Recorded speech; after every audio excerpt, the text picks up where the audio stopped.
وارثیږي دغه په دې برخه کې قدرمن محمد حکیم مندوزي صاحب ته چې دریس ته راسي او خپل وینا تاسو ته واوروي.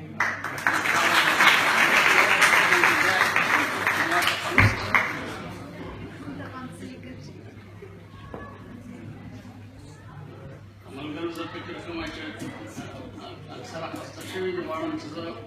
خپل لیکلي بیانونه سره خبر وکړم او څو کلمې غواړم چې یاد وکړم. اول خو دغه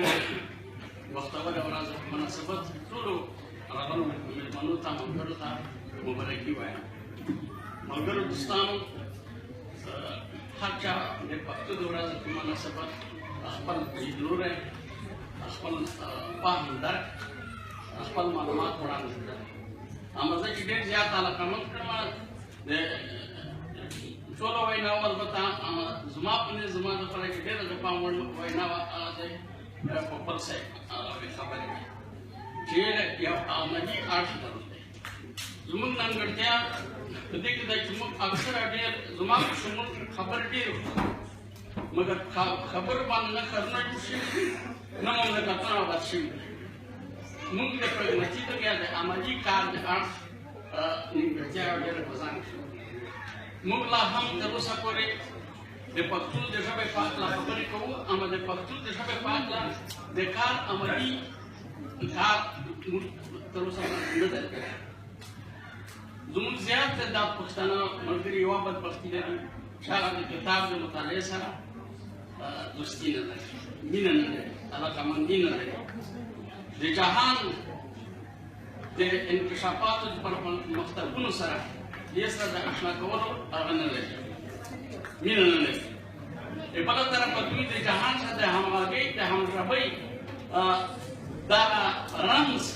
چې د اوس د نړیوال فرهنګ عمده برخه ده، په دې کیسه کې ډېرې سترې نیمګړتیاوې موږ لرو. موږ تر اوسه پر خپله ژبه په هغې ژبه باندې نه ده اړولي چې هغه د علم ژبه وي، هغه د فرهنګ ژبه وي، هغه د هنر ژبه وي. دا ځکه چې انساني تمدن په دا باندې بدل شوی.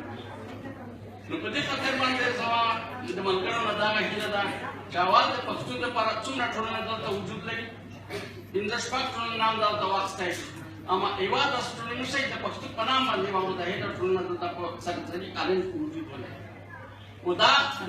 د پښتو په ارتباط باندې په هغه مسایلو باندې غور وکړي چې رښتیا پښتو ته یو ژوندی تحرک پکړی شي. زموږ پښتو ژبه اوس هم هغه زړې جامعه غوندې هغه زړه کلي ډېره موجود. زموږ په اعمالو کې فور مې خبرې وکړې چې اوس پر په افغانستان کې ښځه پیسو خرڅي ولور اخیستی، دا ډېره د شرم خبره ده چې موږ څه نه کړې. اما دا څوک کوي؟ پښتوني کوي. ملګري به دا هم وایي چې پښتوني تیار دی دا کار کوي. اما زه داسې ویلی شم چې دغه مسؤلیت زما غوندې روشنفکر د جنګي صاحب غوندې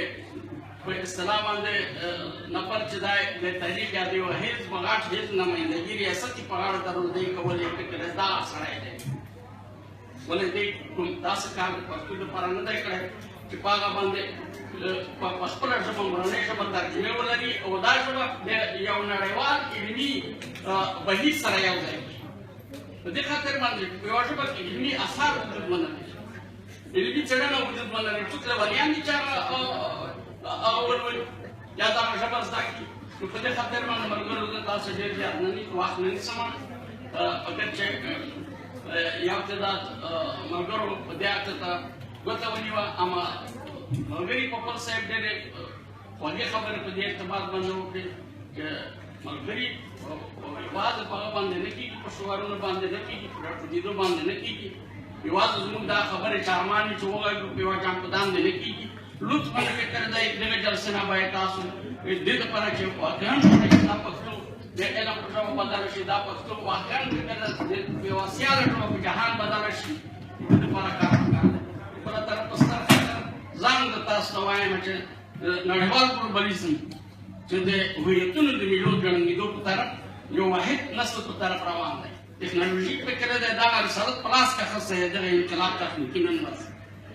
وایي دغه ابتکار یې اخیستی دی. ډېرې ژبې د 2000 ژبې په جهان کې حدود لرو، 3000 ژبې اوس ژوندۍ دي. هغه داسې ژبې نه دي وایي اته ژبې فکر دی که نه چې یا فرانسوي ده چینایي ده انګلیسي ده چې موږ روي صاحب یاد یې ژوندی وي هغه به انګلیسي یعنې روزي د روزي ژبه یې بدله په دې خاطر باندې چې خلکو پاکه روزي پیدا کولی شي نو موږ په پښتو ژبه کې انسان د ځان لپاره کار پیدا نه کړی شي دا خپل مشکلات باندې حل نه کړی شي نو دا کله کېدی شي و بله طرفه زموږ غټه ستونزه ده زموږ ډېر غټ علمي مؤسسات لرو هلته شهردار صاحب ناست دی دوی هم د یوه هېڅ نمایندګي کوي لطفا د یو ابتکار وښیي په څو پوهنتونه په ننګرهار کې وجود لري د دې ننګرهار کوم پوهنتون فکر دی دا ملي شخصیتونه د هغې روشنفکران یې راوغوښتي په علمي سیمینارونو کې ګډون و دا علمي فرهنګ کلي ته انتقال شي کلیې ته انتقال شي تر څو هلته یو فکري ناممکن ایجاد شي یو قوي ډینامیزم قوت یو تحرک رامنځته کړي یو ستر فکري بدلون په انسانانو کې د یوه انګیزې په شکل باندې هغه ایجاد شي نو چې بحث کوئ دا بحث باید جوړ نه وي بحث د جهان د مسایلو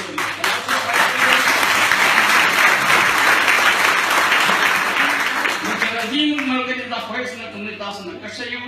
ډېر په علمي لحاظ باندې دلته زما صنفي ناست دی زما نه ډېر رهید هم درس په وخت کې فکر دی که نه عمر صاحب و ډېر لوی انجینر دی بلکې ډاکټر دی اما ایدو دا کتاب نه لري دا په مسلکي ترجمه کړی فکر دی که نه وړي مفید که نه یې نه خلک استفاده وکړي ترجمه ډېره مهمه ده ملګرو ایرانیان دومره نویسندګان نه لري لکه ترجمانان چې لري چې چېرته په جهان کې نوی شی راوړی ده بیا تهران ته لګېدی ده ترجمه کړی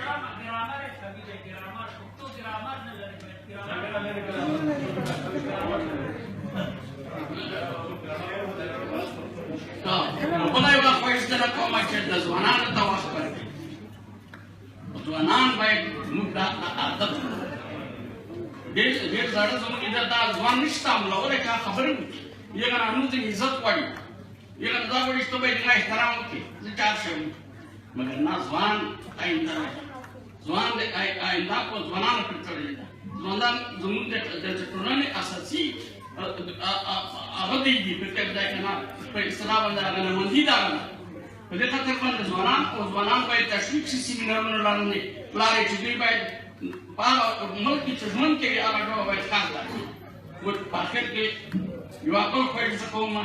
چې څوک راملګري مطالعه ونه لري چې په خپله ژبه تغذیات نشي کولی یو پښتون یو سیمینار ته راځي غږېږي یو پلیاچه په خوله ناست دی یا دلیل منطق چې وایي هغه ډېر په اصطلاح باندې دودیز دی ډېر